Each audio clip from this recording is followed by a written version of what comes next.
Daniel Oliveira, Francisco Mendes da Silva. Vamos ao vosso comentário antes, pelo contrário. Boa noite a ambos. SICNoticias.pt. As notícias na hora e os grandes temas que marcam a atualidade. Informação em primeiro lugar, no site e na app. Os programas, as reportagens, os espaços de opinião. Tudo em SICNoticias.pt. Olá, e Francisco. E sobre a questão da prestação social única e esta proposta apresentada pelo Governo, que ainda vai ser debatida no Parlamento, muito em cima do prazo limite para que se possa aceder a valores provenientes do PRR. O Ministério do Trabalho diz que o dossiê era do tempo do Governo do PS, estava numa fase ainda muito incipiente, com o trabalho da equipa do OCDE ainda numa fase inicial. A questão é, estando a AD no Governo há sensivelmente 2 anos, culpar o antecessor continua a ser uma boa justificação? Eu diria que não, mas eu sou muito pouco adepto dessas coisas de passar a vida, de os governos passarem a vida a culpar os antecessores. Para além disso, parece-me que este governo quis introduzir algumas notas de polémica ideológica que muito provavelmente eram totalmente desnecessárias, e isso pode atrasar e causar atrito desnecessário para uma medida que é urgente. Porque há várias dimensões desta proposta que são boas, que são politicamente pacíficas, que estão assentes em princípios de boas práticas de políticas sociais bastante reconhecíveis, e eu acho que era, enfim, perfeitamente possível obter um acordo designadamente com o PS, até porque o PS tem uma posição de princípio Como se há a questão das 15 horas semanais de prestação de serviço social. Relativamente a esta medida, porque aceitou colocá-la no PRR, é importante o princípio da concentração das várias prestações sociais numa só, traz simplicidade, traz rapidez na concessão, dificulta a fraude, diminui os custos de burocracia de quem pede e de quem atribui. É óbvio, podem ser polémicas as condições em concreto, mas a ideia de que nós temos que ter que haver um regime de condição de recursos para que se possa aceder a esta prestação social única é uma nota tradicional destes regimes. O facto de a PSU ser construída de modo a incentivar o regresso ao mercado de trabalho é importante. Mas depois há 2 ou 3 coisas que a mim me causam uma profunda repulsa, de várias maneiras. Não só repulsa material, no sentido de não gosto nada disso, como repulsa no sentido procedimental. Parece-me que deixa-me só dizer isto, parece-me que é introduzir um atrito ideológico para poder jogar para a bancada, mais do que para conseguir resolver as coisas rapidamente. A ideia do trabalho social, que é enquadrado como...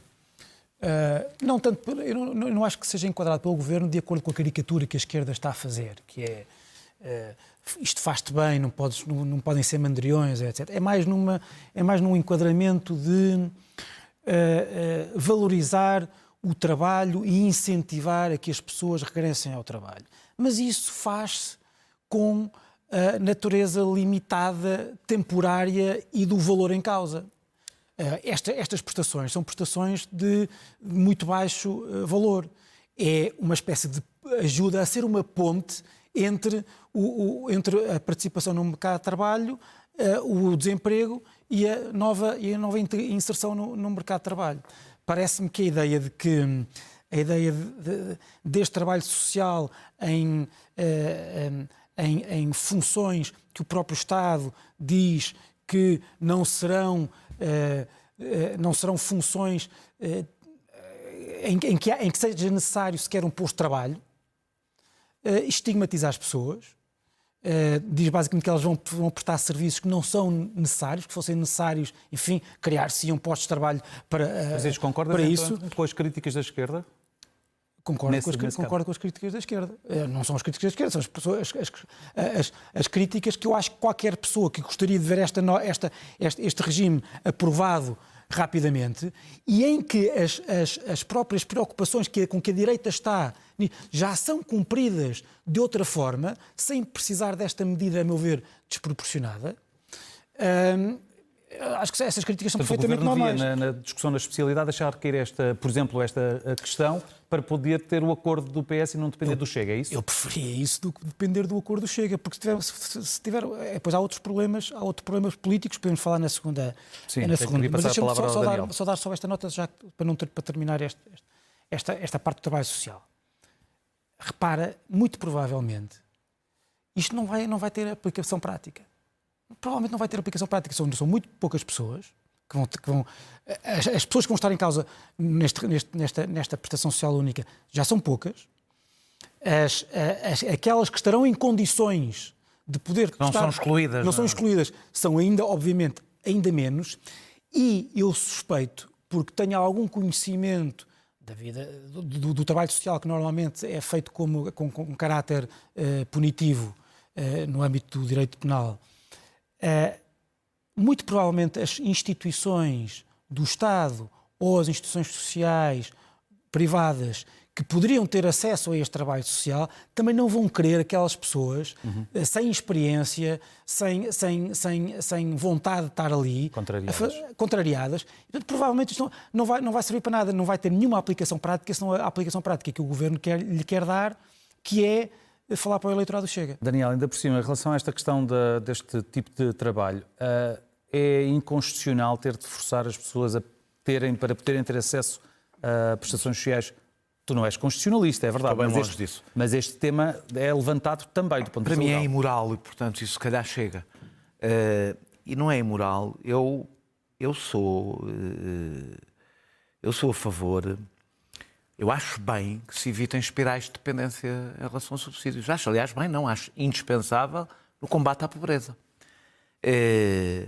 Recordar que há cada vez menos gente a receber este tipo de apoios sociais, que eles que já ocuparam de 60% a 80%, já corresponderam de 60% no RSI, de 60% a 80% do limiar de pobreza, cobrirem, hoje só representam 40%. Portanto, é uma coisa que tem vindo a reduzir num país onde a desigualdade continua muito alta. Que nós somos os países mais desiguais da Europa e temos apoios sociais, a percentagem que gastamos do PIB em apoios sociais é inferior à média europeia e, portanto, que o nosso problema não é excesso de apoios sociais, é falta de apoios sociais. O trabalho, já há um contrato de inclusão.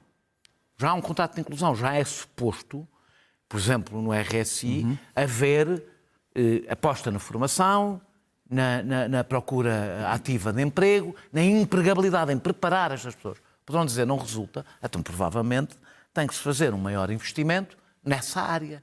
Ora, do que se conhece, não há nada. Isto do trabalho social não é uma estratégia de empregabilidade, como é evidente. Não é assim em lado nenhum que há estratégias de empregabilidade. E é suposto estes apoios sociais terem uma perspectiva de longo prazo. Ou seja, o apoio social é transitório, ou porque a situação da pessoa é transitória, como muitos destes apoios são, ou porque em alguns casos é definitivo e não há nada a fazer, pessoas que não terão capacidade de trabalhar e já não têm direito ao subsídio de desemprego, ou é transitória numa estratégia de tirar o agregado familiar, e não apenas aquela pessoa, da espiral de pobreza. Ora, isso implica uma estratégia que não é, e eu aí não acho que seja uma caricatura, eu acho que é uma visão, eu não sei se deste governo, porque eu não sei se, confesso que acho cada vez mais que Montenegro não tem propriamente visão, tem uma tática, mas responde a uma visão que vê a pobreza como um vício, como um resultado do vício e da preguiça. Eu acho que essa ideia existe mesmo numa certa direita, que o pobre, a não ser em casos muito específicos, é pobre porque é preguiçoso ou porque há um vício, porque está ligado. E, aliás, nós vemos vício e da dependência do subsídio. Sim, do subsídio, não quer trabalhar, etc. É aquilo que ouvimos em geral, aliás, Nós, para perceber, abaixo dos 25 anos, a carga horária que se imagina para baixo dos 25 anos é emprego. Pessoas abaixo. É um emprego. Agora vão ver os valores. Portanto, basicamente é um emprego sem salário, sem direitos, sem contrato. Ora, isto é evidentemente imoral, seja qual for a circunstância que a pessoa está. E depois há um modo disto, eu não vou desenvolver muito isso, porque já foi falado, a chantagem de vamos perder 600 mil se vocês não aprovarem isto, e pendura-se. Era suposto isto servir para simplificar o processo. Era para isto que isto foi criado. Simplificar o processo. Ora, o que nós vemos é que se complexifica o processo. Torna-se ainda mais difícil todo este processo. Portanto, consegue-se exatamente o oposto por razões estritamente eleitorais. Diminui-se o limite, retira-se na contagem do que é o património imobiliário e imobiliário das pessoas, reduz-se, tiram-se coisas que são fundamentais para a autonomia das próprias pessoas. Ou seja, para pessoas, talvez as pessoas não percebam, mas há pessoas que vivem em zonas que, se não tiverem um carro, bem podem procurar emprego, porque não conseguem. As pessoas não vivem todas nos centros urbanos, não é? Vivem em zonas rurais onde, por exemplo, não há transportes públicos. Não há transportes públicos e, portanto, tu tens um carro, não contas, portanto, das duas uma, ou ficas isolado no sítio onde vives, ou não recebes o apoio. E mais, talvez a coisa mais grave de todas, que tem sido menos falada, que é a renda, contar a diferença entre o que se paga de renda e do preço de mercado das casas, contar como rendimento. O que significa que praticamente todas as pessoas que vivem em bairros sociais, com o que se paga nos bairros sociais e com os preços de mercado que hoje temos, provavelmente muitas delas vão perder e são, às vezes, as mais pobres de todas. Ou seja, o que a mim aqui me parece é que não há nenhuma estratégia possível quando olhamos para o conjunto destas coisas. Isto não é uma estratégia de luta contra a pobreza. Não é, as críticas, tu te perguntaste as críticas da esquerda, estás a falar da questão partidária. As pessoas que eu falo, que percebem destes temas de direita, concordam com tudo o que eu estou a dizer. Ou seja, isto não é... Há outras questões que discutimos aqui com frequência, que são clivagens entre a esquerda e a direita. Isto não era, pelo menos, quando havia democracia cristã e quando havia... O PSD nunca foi um partido social-democrata, porque ideologicamente não é isso que o PSD é, mas é um partido social-liberal, se quisermos. Quando havia em Portugal sociais-liberais e democratas cristãos, este não era um tema. Depois mais, menos, mas não era aqui a clivagem. Agora é. E passa porque vai a reboque do Chega e vai tentar buscar simpatias a um eleitorado típico do Chega? Eu não percebo confesso que não percebo a estratégia do governo. A estratégia política. O que é que o governo quer representar e como é que quer voltar a ganhar eleições. A crítica mais típica que se ouve ao governo, o Daniel, por exemplo, invoca muito, que é aquela tentativa de querer o melhor dos dois mundos, que é governar com o apoio do PS, governar com o apoio do Chega. A mim parece-me cada vez mais que a estratégia do governo redunda numa tentativa de conquistar o pior dos dois mundos, que é, por um lado, não tem nenhuma solução estável de governo e, portanto, parece que está sempre bloqueado. E isso faz com que o governo caia em impopularidade, porque as pessoas, mais à direita ou mais à esquerda ou mais de centro, gostam de movimento, gostam de parecer que as coisas estão a funcionar. E depois, o pior dos outros mundos é, quer passar a ideia que tem um acordo tácito com o Chega. Porque se nós tivermos... Repara, o governo podia muito bem ter... Já aprovou o orçamento. Podia estar a caminho de aprovar o próximo orçamento com o PS. Se lhe juntasses, a meia hora do ano, aquelas reformas de que já aqui falámos do ministro Gonçalo Saraiva Matias, sobre o Tribunal de Contas, a contratação pública, a esta reforma da PSU, que já vinha de trás... E que já tinha o acordo do OCDE. Já tinha o acordo de toda a gente e fazia uma reforma. Podia dizer, nós temos um acordo, nós conseguimos governar com o PS.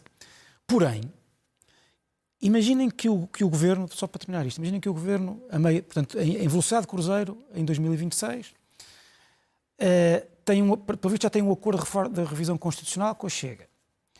Provavelmente isso terá como contrapartida a aprovação do pacote laboral com o Chega.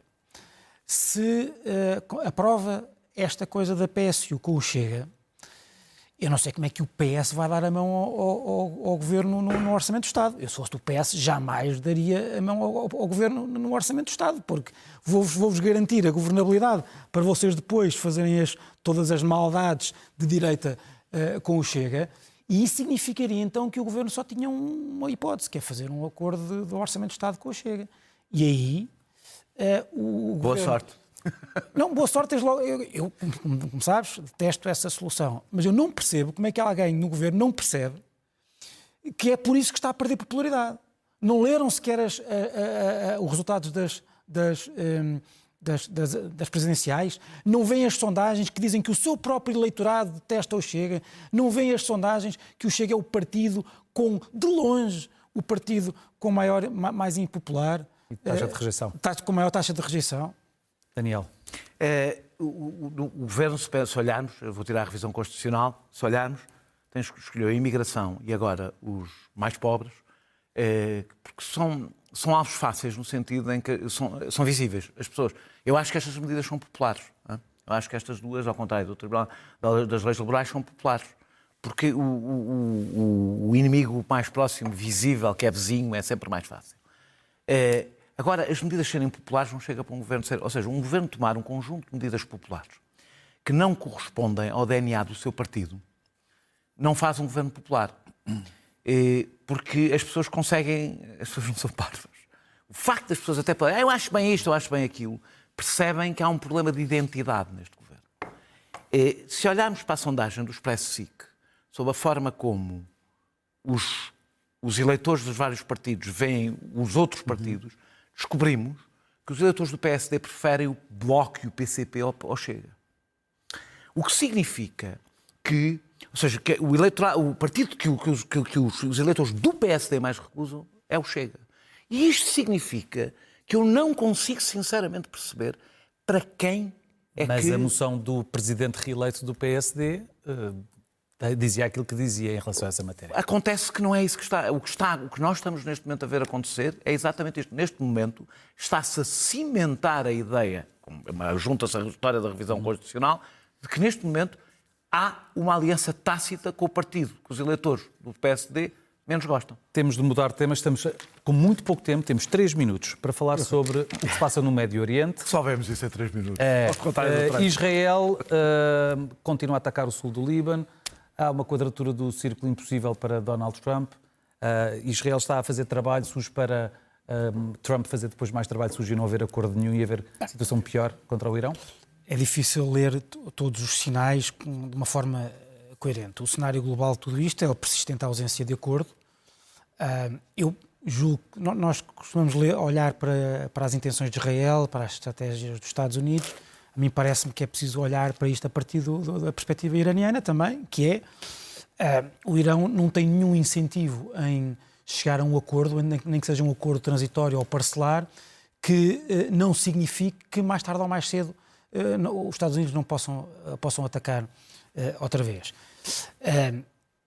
Eu acho que o Irão o que percebe é que os Estados Unidos estão à rasca, Donald Trump está à rasca, tem as midterms e provavelmente pode até dar mais do que seria normal dar para conseguir ter esse acordo, só que o Irão também entende que se calhar ele está-nos a dar isto para nós aceitarmos rapidamente um acordo, mas nós não temos garantias nenhumas que daqui a 6 meses não ataque outra vez. E a mim o que me parece é que as notícias foram muito no sentido, e os comentários no sentido de que Donald Trump está de candeias às avessas com Netanyahu. O que me parece, porém, é que pode acontecer que Netanyahu esteja... Os ataques de Israel foram muito dirigidos a defesas antiaéreas do Irão e outras instalações militares que resultaram já da própria reconstrução da capacidade do Irão durante este período da calmia. E, portanto, eu não sei se Donald Trump não teve com este ataque de Israel uma benesse que é, se não houver acordo, eu já tenho a vida mais facilitada para voltar a atacar o Irão. Daniel. Há várias coisas daqui, vou tentar ser rápido, mas uma é que, começar por aqui, o Donald Trump foi puxado para, eu acho desde o princípio que foi puxado para por Netanyahu, para este abismo e não faz ideia de como é que há de sair dele, e demonstrou uma das razões porque temos neste momento este problema, este impasse, é porque quando houve o acordo de cessar-fogo, o Paquistão diz que o Líbano estava incluído, que significa que em princípio é verdade, porque o Paquistão foi o mediador.